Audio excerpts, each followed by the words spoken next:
kitendo ambacho TANESCO limefanya kukutana na wenye viti na kuwapa mafunzo ni kitendo kizuri. Cha kwanza, kinawapa nafasi wenye viti na viongozi wa ngazi za kata kutambua kazi kubwa ambayo inafanywa na shirika la TANESCO kwa nchi yetu ya Tanzania.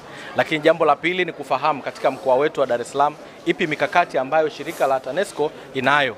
Na jambo la tatu ni kuonyesha namna gani shirika la TANESCO linaweza kuungana na watu kuona namna gani ya kuboresha na kutoa huduma. Na ndio maana shirika la TANESCO limekuja na mkakati mpya wa namna ya kuwafikia wateja wake. Hivyo tuna kila sababu kwa niaba ya mkuu wa mkoa kuwapongeza na kuwashukuru sana. Tutumie nafasi hii kumpongeza na kumshukuru sana mtendaji mkuu.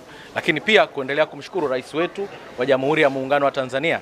Ameendelea kuwekeza fedha nyingi sana kwenye miradi mikubwa ya umeme. Mmeona uzalishaji wa umeme katika nchi yetu ya Tanzania umeendelea kukua kwa kiwango kikubwa. Lakini katika mkoa wetu wa Dar es Salaam umeme pia umeendelea kuongezeka na uzalishaji wa umeme umeendelea kuongezeka. Mkienda Kinyerezi pale kuna mitambo imeendelea kufungwa, na bahati nzuri wengi wa waandishi mmeweza kushiriki katika hayo maeneo. Hivyo tuna kila sababu ya kumshukuru na kumpongeza. Kwa leo ambacho tunakiona ni kwamba shirika la TANESCO limeamua kushuka kwa watu. Ukienda kwenye ugatuzi wa madaraka, namna serikali ilivyoamua kujinyonyoa madaraka na kupeleka madaraka kwa watu. Eneo ambalo lilipeleka madaraka ni kwenye eneo la wenye viti wa serikali za mitaa ambapo ndipo wananchi wanapoishi.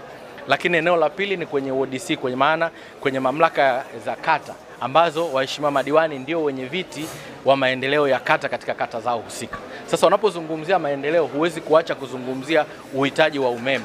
Unapozungumzia maendeleo hauwezi kuacha kuzungumzia matumizi ya nishati safi ya kupikia.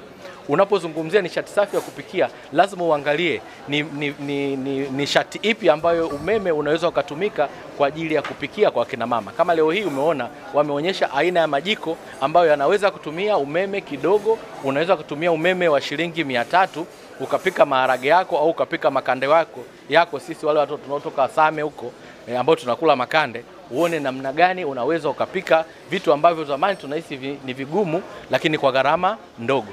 Hivyo ndio kazi ya TANESCO ambayo wameamua kuifanya. Hivyo kama serikali tunaendelea kuwapongeza na kuwashukuru kwa kazi kubwa ambayo wanaifanya. Na niwaombe ninyi kama waandishi wa habari na vyombo vya habari, tuendelee kutangaza mema yote ambayo shirika la TANESCO inayofanya kwa ajili ya watu wake. Lakini pia kama kuna changamoto tushirikiane na shirika la TANESCO kuona namna gani tunaweza kutatua changamoto za watu. Sio kila mahala ambapo yupo meneja wa TANESCO anaweza akaona. Lakini mimi mwandishi na wewe au sisi viongozi na nyewe waandishi tunaweza tukaziona hizo changamoto na kwenda kuwasaidia watu wetu.